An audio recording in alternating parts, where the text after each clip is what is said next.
keluarga kerajaan yang berkati Tuhan, jumpa lagi dengan Renungan Harian The Living Stone edisi 14 Juni 2025. Tema dari renungan hari ini ialah buah kebaikan yang mengalir, diambil dari Galatia 6 ayat 9 yang berfirman, "Janganlah kita jemu-jemu berbuat baik, karena apabila sudah datang waktunya, kita akan menuai jika kita tidak menjadi lemah." Saudara yang terkasih, seringkali kita berpikir bahwa perbuatan baik itu kecil, tidak terlihat, bahkan juga dianggap sia-sia. Namun, kebenarannya setiap kebaikan yang lahir dari hati yang digerakkan oleh kasih Kristus tidak pernah kembali dengan sia-sia. Ada sebuah kesaksian seorang ayah yang hidupnya dipenuhi oleh Roh Kudus. Ia menolong, memberi, dan juga menguatkan banyak orang tanpa pamrih.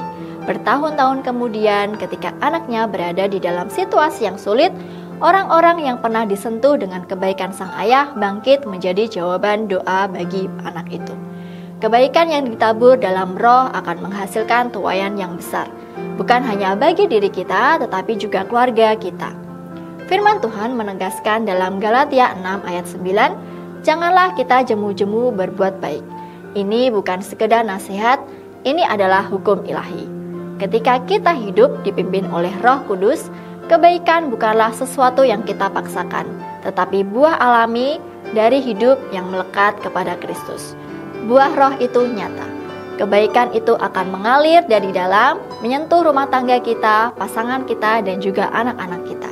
Ketika kita menabur dalam ketaatan, kita akan menuai dalam kemuliaan. Jangan menunggu orang lain berubah lebih dulu. Namun jadilah agen kebaikan selama proses hidup kita dimanapun kita berada, dan lihatlah Tuhan pasti bekerja.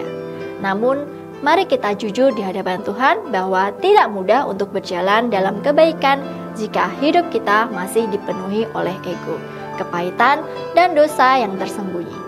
Banyak anak-anak Tuhan yang tidak dapat mengalami kuasa Roh Kudus bukan karena Tuhan tidak mau bekerja, tetapi karena kita sendiri yang masih mengandalkan kekuatan manusia. Hari ini, mari kita serahkan seluruh keberadaan kita kepada pimpinan Roh Kudus. Tundukkan kehendak kita, serahkan pemikiran kita, bersihkan hati kita, dan ketika Roh Kudus menguasai hidup kita, maka buahnya akan mengalir tanpa hambatan. Kebaikan akan menjadi gaya hidup, bukan menjadi beban, dan keluarga kita akan mengalami dampaknya secara nyata. Puji Tuhan, amin. Jika Bapak, Ibu, Saudara semuanya merasa terberkati dengan renungan hari ini, jangan lupa komen, like, dan subscribe, dan juga share renungan ini agar semakin banyak orang terberkati. Terima kasih, Tuhan Yesus memberkati.